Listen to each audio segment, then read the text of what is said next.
As the great poet Anthony L. Ray once said, "I want to get with ya and take your picture."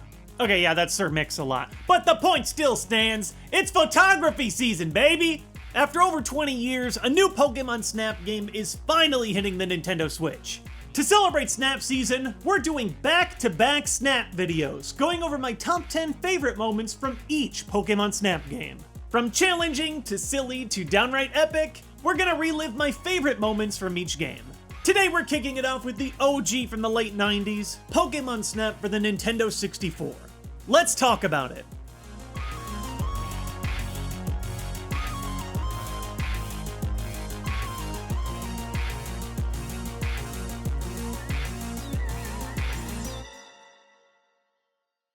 Today's video is sponsored by Skillshare, the online learning community with thousands of inspiring classes for creative and curious people.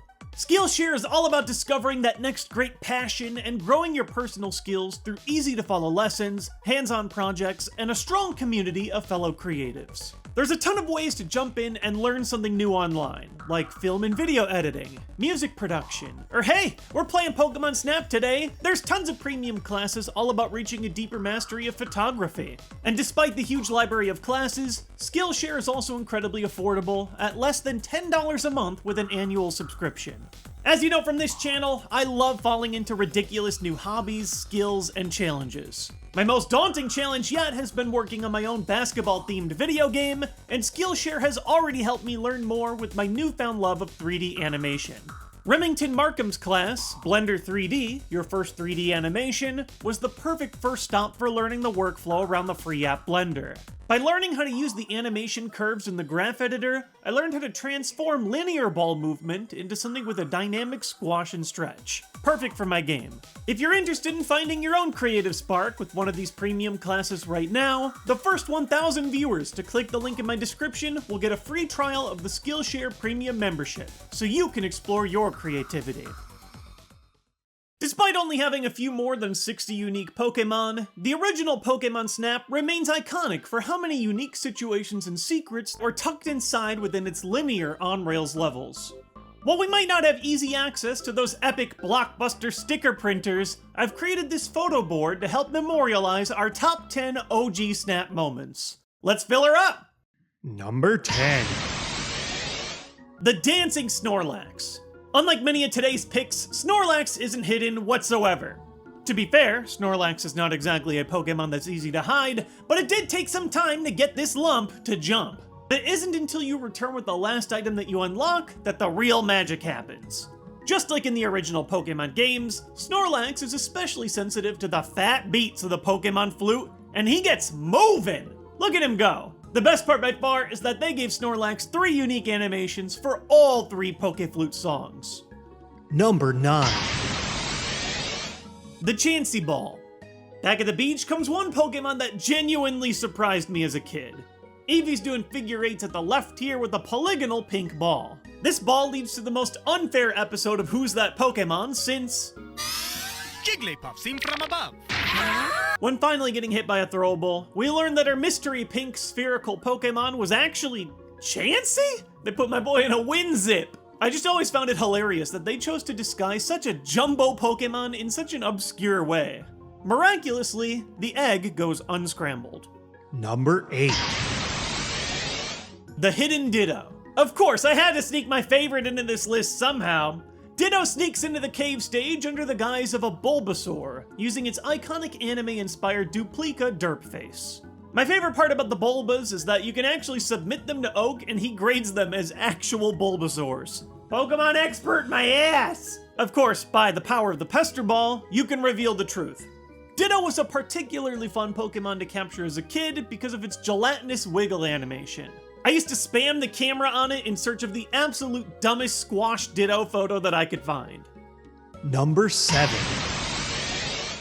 The Rising Charizard. From the cards to the show, Charizard felt like the king of popular Pokemon back in the 90s, and honestly, it still feels that way today. Snap's portrayal of the flame Pokemon certainly added to the mythos. To build the final beast, you gotta take Charmeleon out Terminator 2 style. Charizard slowly emerging from the smoldering remains and then attempting to give you a third-degree burn of your own will always be an iconic moment of the game for me. Just be thankful that those bubble cart picture-taken things are sturdier than the ones in Jurassic World. Number 6. The secret signs. While these aren't technically pictures of living Pokemon, they're still pictures of Pokemon, so I'm putting the secret signs on this list. In the biggest pure mystery of the game, it's up to you to discover the 6 hidden Pokemon symbols tucked into every level. Some of them are more straightforward, while others are super obscure, such as using the electricity from Zapdos to power a generator that casts a light onto random equipment that creates a shadow in the perfect shape of a pincer. I liked having to take additional photographs outside of just the ones of living Pokemon. My personal favorite has always been the Mewtwo, which only developed after capturing these mysterious sparkles on film and then looking at the end result after the level was over. Number 5. The Charmander Party.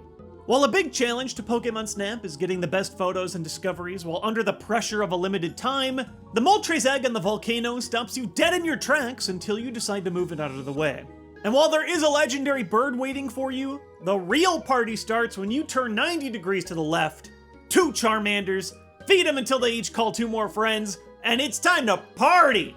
Calling all 6 little salamanders into one chaotic group shot is something that you always gotta do at least once in this game. I also love their bizarre reaction to the Poke Flute, which puts all 6 Charmanders into an identical trance, marching in place and staring right into your soul. Number 4. The final boss. Right from the opening sequence, it's clear that Todd's goal in Snap is to someday recapture the one that got away, the mysterious Mew. Only by discovering all 6 Pokemon signs do you unlock the Rainbow Cloud, which gives Pokémon Snap the only thing that I would consider to be a straight-up, first-person shooter boss battle. Now, breaking the shield and getting a snap of Mew is not so hard, but hitting the consistent lobs to get a stun lock on Mew from a distance so you can slowly creep in for a high-scoring picture is a lot less simple. Also, the way the game's music shifts to that stressful heartbeat sound when you have an open window only adds to the tension. At this point of writing, I still have no clue what the new Pokémon Snap has in store for us, but I can only hope for some more magical boss setups like the one that we got to end Snap 64. Number 3. The Jigglypuff Trio. While Mew might be the only dedicated boss battle, all of my top 3 picks require a little bit of skill to achieve. In the Jigglypuff questline, you have to save 3 crying puffs from a battle of balloons, each getting absolutely owned by a coughing. Depending on how quickly you arrive, it can actually be pretty tricky to line up all 3 throws, especially the third one.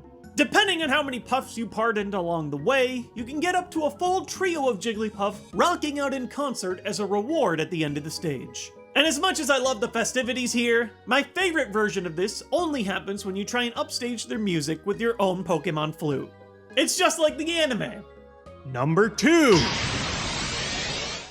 The Gyarados Adventure. Magikarp to Gyarados is the original Pokemon Glow-Up, and leave it to Snap to capture it in the most ludicrous way possible. First you gotta launch Carp into this Mankey, who then... well...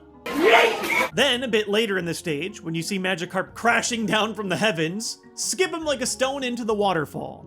Boom! Now that is a dynamic entrance. Gyarados is humongous, terrifying, and with a tongue like that, sometimes unintentionally very derpy. But for the journey alone, this is one of my favorite snaps in the game. Number 1. The true Flying Pikachu. When I shared a picture of it just recently on Twitter, there were a ton of you that didn't even know this was possible. And I used to think the same thing. I thought it was an old playground rumor. What is true is that if you carefully view this distant cave, you can see Pikachu get abducted by a Zubat. You then have a tiny window to blindly launch Pester Balls as high and as far as you can in hopes of saving this Pikachu. This is probably the hardest throw to connect in the game, but if you make it, you're rewarded with the adorable, balloon-powered Flying Pikachu. Now, a lot less of us had access to the internet, so when I heard from friends that you can get Pikachu to ride on top of an Articuno, I thought it was about as real as L is real, or Mew under the truck. I remember I used to try and pop the Pikachu as late as possible, seeing if maybe that would then get the balloon version to float and then land on top of the Articuno when you hatch it from the egg. I tried and tried again, but deemed the whole thing impossible. The rescued Pikachu does do a celebratory Thunderbolt at the base near Articuno, but it just won't land on top of the bird. Eventually, I figured it out. The reason that I and so many other kids missed this special appearance is because we were distracted by the concert happening at the end of the stage. Turn all the way around to the entrance instead of the show, you'll witness the true show. Pikachu on top of an Articuno. It's real. Now there are a lot of Pikachu specials in this game, from Flying Pikachu to Surfboard Pikachu to Stump Pikachu. But the real gem of this game, and my favorite photo moment overall, goes to this legendary moment. Literally, riding a legendary Pokemon. Pokémon Snap is short and sweet, but the real fun of the game was exploring every corner of each level to find more and more ridiculous and amazing secrets. I'll be spending this next week, mostly offline, doing a deep dive into the new Pokémon Snap for more of those iconic moments. And I'll be sure to share my top 10 favorites from that game with you guys next weekend. Thanks for watching, and I'll see you guys next time, when my next roll of film develops.